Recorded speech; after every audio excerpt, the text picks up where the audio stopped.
നമസ്കാരം പ്രിയമുള്ളവരെ. ഇറാന്റെ സൈനിക ജനറൽ അബ്ദുറഹീം മുസവി കര, കടൽ, വായു ഏതു മാർഗത്തിലൂടെയുമുള്ള ഇസ്രായേലിന്റെ ആക്രമണത്തെ പ്രതിരോധിക്കുവാൻ ഇറാൻ സജ്ജമായിരിക്കുകയാണെന്ന് പ്രസ്താവിക്കുകയാണ്. ഈ അവസരത്തിൽ അദ്ദേഹം ഹോർമോസ്ഗാൻ ദ്വീപിലെ നാവികസേനയെ അഭിസംബോധന ചെയ്യുന്നതിനിടയിലാണ് ഇങ്ങനെ ഒരു പ്രസ്താവന നടത്തിയിരിക്കുന്നത്. ഏതാക്രമണത്തെയും, ഇറാന്റെ മേലുള്ള ഏതൊരു ആക്രമണത്തെയും നേരിടുവാൻ ഇറാൻ തയ്യാറായിരിക്കുന്നു എന്നാണ് അദ്ദേഹം പറയുന്നത്.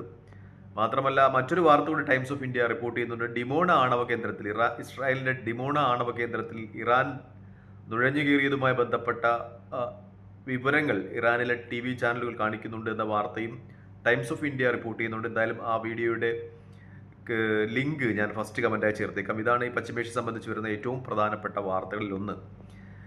നേരത്തെ തന്നെ ഈ വാഷിംഗ്ടൺ ഇൻസ്റ്റിറ്റ്യൂട്ടിലെ പ്രതിരോധ വിദഗ്ധൻ പെരിസൻ നദാനിയുടെ ഒരു പ്രസ്താവനയുണ്ടായിരുന്നു ഇസ്രായേൽ ഇറാൻ യുദ്ധത്തെക്കുറിച്ച്. അദ്ദേഹത്തിൻ്റെയും ഒരു വീക്ഷണ പ്രകാരം, അദ്ദേഹം വലിയ പ്രതിരോധ വിദഗ്ധനാണ്, ലോകത്തെ പ്രതിരോധ സംവിധാനങ്ങളെയൊക്കെ വിശകലനം ചെയ്യുന്ന ആളാണ്. അദ്ദേഹത്തിൻ്റെ ഒരു വിശകലന പ്രകാരം അടുത്ത 3 മാസത്തിനുള്ളിൽ ഒരിക്കൽ കൂടി ഇസ്രായേൽ ഇറാൻ ഏറ്റുമുട്ടൽ ഉണ്ടാകുമെന്നാണ്. അദ്ദേഹം അതിന് വിശകലനം ചെയ്യുന്ന കുറച്ചധികം കാര്യങ്ങളുണ്ട്. ഒന്ന്, ഇസ്രായേലിൻ്റെ കയ്യിൽ 6 താട് വ്യോമ പ്രതിരോധ സംവിധാനങ്ങളാണ് ഉണ്ടായിരുന്നത്. ഇപ്പോൾ 4 കൂടി അമേരിക്ക ഇസ്രായേലോട്ട് എത്തിക്കുകയാണ്. മാത്രമല്ല, അതിനാവശ്യമായ സാങ്കേതിക വിദഗ്ധരെയൊക്കെ, ഈ താട് വ്യോമ പ്രതിരോധ സംവിധാനം പ്രവർത്തിപ്പിക്കുന്നതിനാവശ്യമായ പ്രതിരോധ വിദഗ്ധരെയൊക്കെ അമേരിക്കൻ സൈന്യം അവിടെ എത്തിക്കുന്നുണ്ട്. അതുതന്നെ ഇസ്രായേൽ ഒരു ഇറാൻ ആക്രമണമോ അല്ലെങ്കിൽ ഇസ്രായേലിനെ ഇറാൻ ആക്രമിക്കുന്നതോ ഇറാൻ ഇസ്രായേലിനെ ആക്രമിക്കുന്നതോ ഒക്കെ ഒരു സംഭവിഗതി ഉണ്ടായേക്കാമെന്ന വിശകലനം അദ്ദേഹം നടത്തുന്നത് ഇത്തരം കാര്യങ്ങളൊക്കെ വിശകലനം ചെയ്താണ്. ആരാണ് ആദ്യം ആക്രമിക്കുന്നത് എന്ന കാര്യത്തിൽ സംശയമുള്ളൂ. ഇറാനാണോ ഇസ്രായേലാണോ ആക്രമിക്കുന്നത്? എന്തായാലും ഇസ്രായേൽ കൂടുതൽ വ്യോമ പ്രതിരോധ സംവിധാനങ്ങൾ ഒരുക്കുന്നു എന്ന രീതിയിൽ തന്നെയാണ് അദ്ദേഹത്തിന്റെ വിശകലനം വരുന്നത്. അദ്ദേഹം പറയുന്ന മറ്റൊരു കാര്യം കൂടിയുണ്ട്. നേരത്തെ ഈ 12 ദിന യുദ്ധത്തിൽ ഉണ്ടായതിനേക്കാൾ വലിയ പ്രഹരമാണ് ഇസ്രായേൽ ഇറാൻ യുദ്ധമുണ്ടായാൽ ഇസ്രായേൽ ഏൽക്കാൻ പോകുന്നതെന്നാണ് അദ്ദേഹം പറയുന്നത്. കാരണം ഇറാൻ കഴിഞ്ഞ യുദ്ധത്തിൽ നിന്ന് ഒരുപാട് പാഠങ്ങൾ പഠിച്ചു. അത് ഒക്കെ അവർ പ്രാവർത്തികമാക്കുവാൻ, അതിൻ്റെ പരിഹാരങ്ങളൊക്കെ നടത്തി പ്രാവർത്തികമാക്കുവാൻ അവർ ശ്രമിക്കുന്നു എന്ന രീതിയിലുള്ള വിശകലനം തന്നെയാണ് അദ്ദേഹത്തിൻ്റെ ഭാഗത്തു നിന്നുണ്ടാകുന്നത്. മാത്രമല്ല, മറ്റൊരു കാര്യം കൂടി അദ്ദേഹം സൂചിപ്പിക്കുന്നുണ്ട്. ഇസ്രായേലിൻ്റെ സൈനിക നേതൃത്വത്തെ ഇറാൻ ലക്ഷ്യമിടുന്നുണ്ട് എന്നാണ്. നേരത്തെ ഇറാന്റെ സൈനിക നേതൃത്വത്തെ ഇസ്രായേൽ വധിച്ചതിന് പകരമായിട്ട് ഇസ്രായേലിന്റെ സൈനിക നേതൃത്വത്തെ ലക്ഷ്യമിടുന്നു എന്നൊരു വിശകലനം കൂടി അദ്ദേഹം നടത്തുന്നുണ്ട്. ഇറാന്റെ ഭാഗത്തു നിന്നും അത്തരം ചില പ്രസ്താവനകൾ ഉണ്ടായിരുന്നു. കാരണം നേരത്തെ 12 ദിവസത്തെ യുദ്ധത്തിൽ തങ്ങളുടെ തന്ത്രപ്രധാനമായ സ്ഥലങ്ങൾ ആക്രമിച്ച, തങ്ങളുടെ സൈനിക ശാസ്ത്ര നേതൃത്വത്തെ കൊന്നുകളഞ്ഞ ഇസ്രായേലിന്റെ വൈമാനികരെ കുറിച്ച് വ്യക്തമായ വിവരങ്ങൾ തങ്ങളുടെ കയ്യിലുണ്ട്. അവരെവിടെയൊക്കെയാണ് താമസിക്കുന്ന വിവരങ്ങളുണ്ട് എന്ന് ഇറാന് വ്യക്തമാക്കിയിട്ടുണ്ടായിരുന്നു. ഇപ്പോൾ അദ്ദേഹത്തിന്റെ ഒരു വിവരണവും അങ്ങനെ തന്നെയാണ് വരുന്നത്. അദ്ദേഹവും പറയുന്നത്, പെരിസൻ നദാനി അദ്ദേഹവും പറയുന്നത് ഇങ്ങനെ തന്നെയാണ്. ഇത്തരം കാര്യങ്ങൾ ഇറാൻ ലക്ഷ്യമാക്കുമെന്ന് തന്നെയാണ്. എന്തായാലും 10 ലക്ഷത്തിലധികം പേജ് വരുന്ന ഇസ്രായേലിന്റെ പ്രതിരോധ രഹസ്യങ്ങൾ ഇറാന്റെ കയ്യിൽ എത്തിയിട്ടുണ്ടെന്ന് കഴിഞ്ഞ ദിവസങ്ങൾ തന്നെ മാധ്യമങ്ങൾ വാർത്തകൾ പ്രസിദ്ധീകരിച്ചിരുന്നു. ഇറാൻ അത് കൂടുതൽ സുരക്ഷിതമായ മറ്റൊരു സ്ഥലത്തേക്ക് മാറ്റിയിട്ടുണ്ട്. അത് പുസ്തക രൂപത്തിലാണ്. 10 ലക്ഷത്തിലധികം പേജുകൾ വരുന്ന ഇസ്രായേലിന്റെ പ്രതിരോധ രഹസ്യങ്ങളാണ്. അത് ഇസ്രായേലിൽ നിന്ന് ചോർത്തിയെടുത്തതാണ്.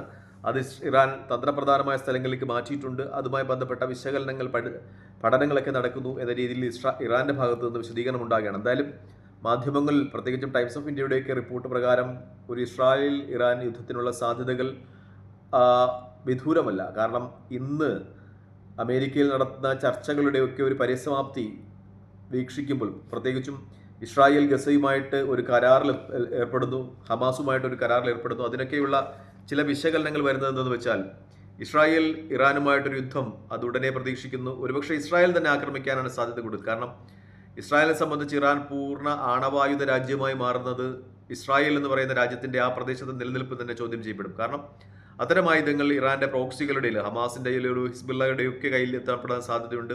അത് ഇസ്രായേലിനെ സംബന്ധിച്ച് വലിയ ഭീഷണിയാണ് ഉണ്ടാകുന്നത്. അതുകൊണ്ട് തന്നെ ഇറാൻ ഒരു ആണവായുധ രാജ്യമാകുന്നതിന് മുമ്പ് തന്നെ ഇറാനെ ആക്രമിച്ച് അവരുടെ സാമ്പത്തികവും സൈനികവുമായ ശക്തി തകർക്കുക എന്നതാണ് ഇസ്രായേലിന്റെ ലക്ഷ്യം ഇപ്പോൾ. കാരണം കഴിഞ്ഞ ദിവസങ്ങളിലൊക്കെ പുറത്തു വന്നിരുന്ന അന്തർദേശീയ റിപ്പോർട്ടുകൾ അനുസരിച്ച് റഷ്യ 4-ൽ പരം ആണവ ഊർജ പ്ലാന്റുകൾ സ്ഥാപിക്കുന്നുണ്ട് ഇറാനിൽ. മാത്രമല്ല, ഇറാന്റെ ആത്മീയ നേതാവ് അയത്തുള്ള അലി ഖംനയും അസന്നിഗ്ധമായി വ്യക്തമാക്കി കഴിഞ്ഞു, ഇറാൻ അവരുടെ ആണവ പരീക്ഷണവുമായി മുന്നോട്ട് പോകും. അയത്തുള്ള അലി ഖംനയാണ് ഇപ്പോൾ തീവ്രമായി തന്നെ ആണവ പരീക്ഷണവുമായി മുന്നോട്ട് പോകണം എന്ന രീതിയിൽ വാദഗതികൾ ഉണ്ടാക്കുന്നത്. ഒരുപക്ഷെ കഴിഞ്ഞ ചില മാധ്യമങ്ങളുടെ റിപ്പോർട്ടുകൾ അനുസരിച്ച് അദ്ദേഹത്തെയും ഇസ്രായേൽ ലക്ഷ്യം അതിന് പ്രധാനപ്പെട്ട കാര്യം അദ്ദേഹത്തെ വധിച്ചാൽ ഒരുപക്ഷെ അവിടുത്തെ ഇസ്ലാമിക ഭരണത്തെ അട്ടിമറിക്കുവാൻ കഴിയും എന്നതും, മറ്റൊന്ന് ഇറാൻ ആണവായുധം നിർമ്മിക്കുന്നതിൽ നിന്ന് പിന്നോക്കം പോകുമെന്നതാണ്. കാരണം ആയത്തുള്ള അലി ഖംനയാണ് ഇപ്പോൾ ഇറാന്റെ ആത്മീയ നേതാവ് എന്ന രീതിയിൽ, പരമോന്നത നേതാവ് എന്ന രീതിയിൽ ഇറാൻ സമ്പൂർണ്ണ ആണവ രാജ്യം ആകണം എന്ന് ആഗ്രഹിക്കുന്നത്. അതുകൊണ്ട് തന്നെ ആയത്തുള്ള അലി ഖംനയെ ലക്ഷ്യം വെച്ചിട്ടുള്ള യുദ്ധമുറകളുമായി ഇസ്രായേൽ മുന്നോട്ട് പോകും. ഒപ്പം ഇസ്രായേൽ ഇറാന്റെ ആണവ കേന്ദ്രങ്ങൾ ആക്രമിക്കാനുള്ള സാധ്യതയും മാധ്യമങ്ങൾ റിപ്പോർട്ട് ചെയ്യുന്നുണ്ട്. അതുകൊണ്ട് തന്നെ ഇറാനും തയ്യാറായിരിക്കുന്നു എന്ന് തന്നെയാണ് അബ്ദുൽ റഹീം മുസവിയുടെയും അതുപോലെ ഈ വാഷിംഗ്ടൺ ഇൻസ്റ്റിറ്റ്യൂട്ടിലെ പ്രതിരോധ വിദഗ്ധനായ പെരിസൻ നദാനിയുടെയും ഒക്കെ ഒരു അവലോകനത്തിൽ നിന്ന് നമുക്ക് വ്യക്തമാകുന്നത്. എന്തായാലും ഇതുമായി ബന്ധപ്പെട്ട കൂടുതൽ വിവരങ്ങൾ പുറത്തു വരികയാണ്. ഇറാൻ ആയുധ സജ്ജമായി തന്നെ ഇരിക്കുന്നു. ഇസ്രായേൽ ഇപ്പോൾ ഗസയുമായിട്ട് അല്ലെങ്കിൽ ഹമാസുമായിട്ടൊരു കരാറിലേക്ക് വരുന്നതിന് കാരണവും ഇറാനുമായിട്ടുള്ള യുദ്ധം നടക്കുന്ന സമയത്ത് ഒരു കരയുദ്ധത്തിൽ ഗസയിൽ അധികം സൈന്യത്തെ നിയോഗിക്കുകയും ചെയ്യുന്നത് അത്ര ഉചിതമല്ല എന്ന് ഇസ്രായേൽ കരുതുന്നു. കാരണം ഗസയിൽ ഇപ്പോൾ വലിയ രീതിയിലുള്ള പ്രതിരോധം ഇസ്രായേൽ സൈന്യത്തിന് ഏൽക്കേണ്ടി വരുന്നുണ്ട്. വലിയ രീതിയിലുള്ള തിരിച്ചടികൾ ഗസയിൽ ഹമാസിന്റെ ഭാഗത്ത് നിന്ന് ഗറില്ല യുദ്ധമുറയിലൂടെ ഇസ്രായേലിനെ ഏൽക്കുന്നുണ്ട് എന്നൊരു വസ്തുതയുമുണ്ട്. അതുകൊണ്ട് തന്നെ ഇറാനുമായി ഏറ്റുമുട്ടുന്ന സമയത്ത് ഗസയിൽ ഇസ്രായേലിന്റെ കരസേന അവിടെ തങ്ങുന്നത് ഇസ്രായേലിനെ സംബന്ധിച്ച് ആയിരിക്കില്ല എന്നൊരു തോന്നലിലാണ്. അതായത് മിക്കപ്പോഴും ഇങ്ങനെ തന്നെയാണല്ലോ സംഭവിക്കാറുള്ളത്. ഇസ്രായേലിൽ എവിടെയൊക്കെ അപകടത്തിലാകുന്നു അപ്പോഴൊക്കെ ഒരു കരാറുമായി അമേരിക്ക പ്രത്യക്ഷപ്പെടാറാണ് പതിവ്. അതുപോലെ തന്നെ ഇപ്പോൾ ഗസയിൽ അപകടത്തിലായിരിക്കുന്നു.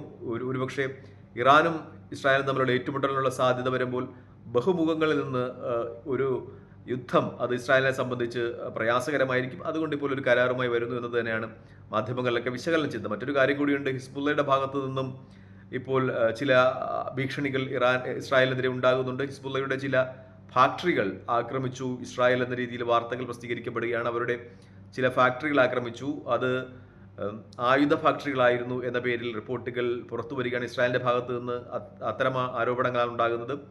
ഭൂമിയുടെ അന്തർഭാഗത്ത് ബങ്കറുകളിൽ ഹിസ്ബുള്ള ഡ്രോണുകൾ നിർമ്മിക്കുന്നു എന്ന ആരോപണം ഇസ്രായേൽ ഉന്നയിക്കുന്നുണ്ട്. അത്തരം ചില വാർത്തകൾ മാധ്യമങ്ങൾ സംപ്രേഷണം ചെയ്യുകയാണ്.